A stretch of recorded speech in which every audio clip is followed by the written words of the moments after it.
नमस्कार, मैं हूं आपके साथ मयंक। देखिए, मारे लागो यानी अमेरिका में फ्लोरिडा में डोनाल्ड ट्रंप के घर पर मुलाकात हो रही है बेंजामिन नेतन्याहू की और डोनाल्ड ट्रंप की। बेंजामिन नेतन्याहू जो है वो मिलने पहुंचे हैं डोनाल्ड ट्रंप से और कई मुद्दों पर उनकी बात होगी। हम आपको डिटेल में बताएंगे कि किन मुद्दों पर बात हो सकती है और क्या फैसला हो सकता है। इसके साथ ही ईरान की तरफ से एक बड़ा संदेश दे दिया गया है, न सिर्फ नेतन्याहू को बल्कि डोनाल्ड ट्रंप को। क्या है ये संदेश, इस पर बात होगी। देखिए, पहले शुरू करते हैं ट्रंप और नेतन्याहू की मुलाकात से।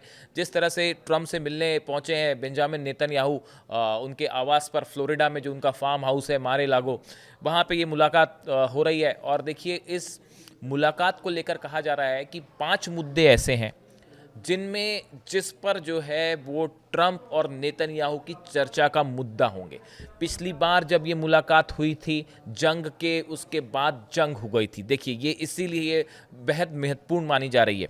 सबसे पहला जो मुद्दा होगा जो चर्चा का है वो है ईरान, और ईरान से भी जुड़े 2 मुद्दे, एक परमाणु कार्यक्रम और दूसरा मिसाइल प्रोग्राम। ये दोनों अलग अलग रखिए। देखिए, परमाणु कार्यक्रम को लेकर जहाँ तक बात है, ईरान की तरफ से बात साफ कर दी गई है कि ईरान न्यूक्लियर एनरिचमेंट नहीं रोकेगा, चाहे जो हो जाए। अब नेतन्याहू मिलने पहुंचे हैं ट्रंप से और वो ये कन्विंस करवाना चाहते हैं डोनाल्ड ट्रंप को कि ईरान के मिसाइल प्रोग्राम को रोकने के लिए, ईरान के परमाणु कार्यक्रम को रोकने के लिए हमला करना ज़रूरी है।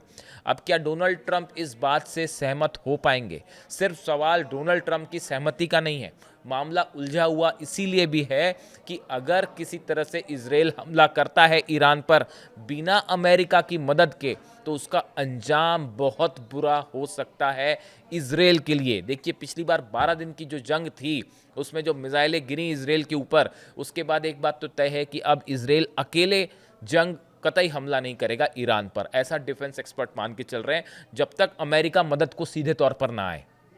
इसीलिए ये बात कही जा रही है कि नेतन्याहू ट्रंप को कन्विंस करने पहुंचे हैं कि आप भी इस जंग में शामिल होइए। बात नंबर 1। बात नंबर 2, मिसाइल प्रोग्राम। देखिए, जितना गंभीर न्यूक्लियर प्रोग्राम है उतना ही गंभीर मुद्दा अब ईरान का मिसाइल प्रोग्राम हो गया है। जिस तरह से हमले हुए 12 दिन में, उन हमलों ने इजराइल और अमेरिका, ना सिर्फ इजराइल अमेरिका, पूरे यूरोप और पूरी दुनिया को एक प्रकार से हैरान कर दिया। किसी को उम्मीद नहीं थी कि ईरान के पास इतनी घातक मिसाइलें हैं जो इजराइल में इस कदर तबाही मचाएंगी कि सबके होश उड़ जाएंगे। अब देखिए, ये मिसाइल प्रोग्राम कैसे रोका जाए।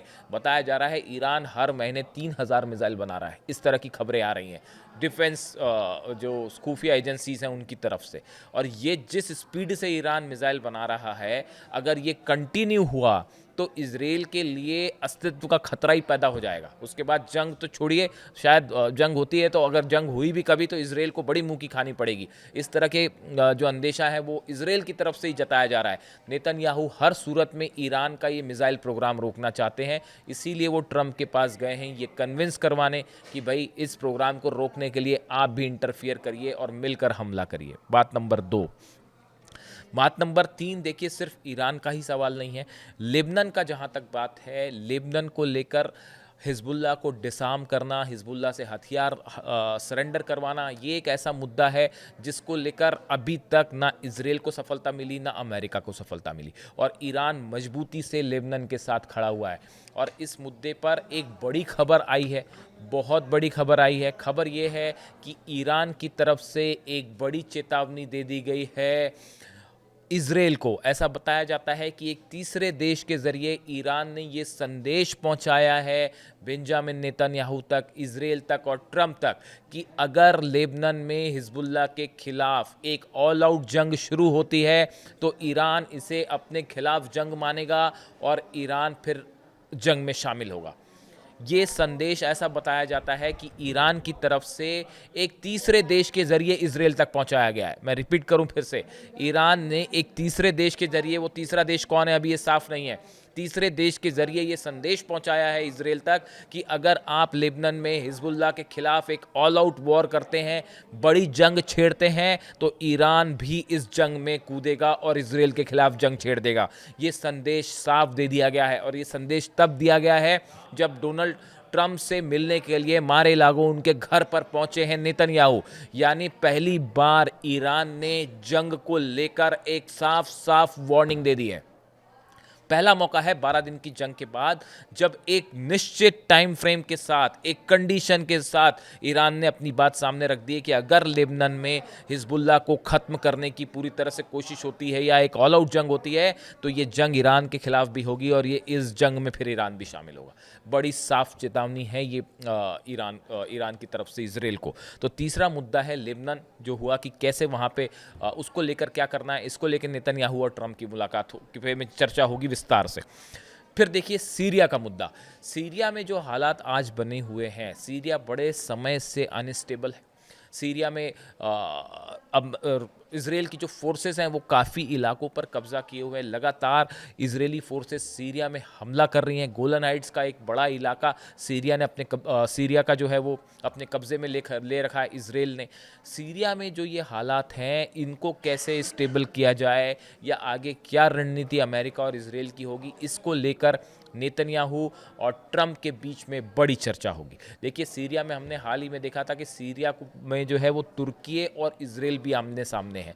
हाल ही में तुर्की के बड़े हथियारों के कंसाइनमेंट को इसराइल ने हमले में उड़ा दिया था, जिसके बाद से तुर्की और इसराइल के बीच में खासी जो है वो तनाव वाला माहौल भी देखा जा रहा है। बड़ी खबर ये भी है कि एर्दोगन जो है वो मिलने के लिए जा रहे हैं ईरान, और उनकी मुलाकात होगी अली खामेनी साहब से।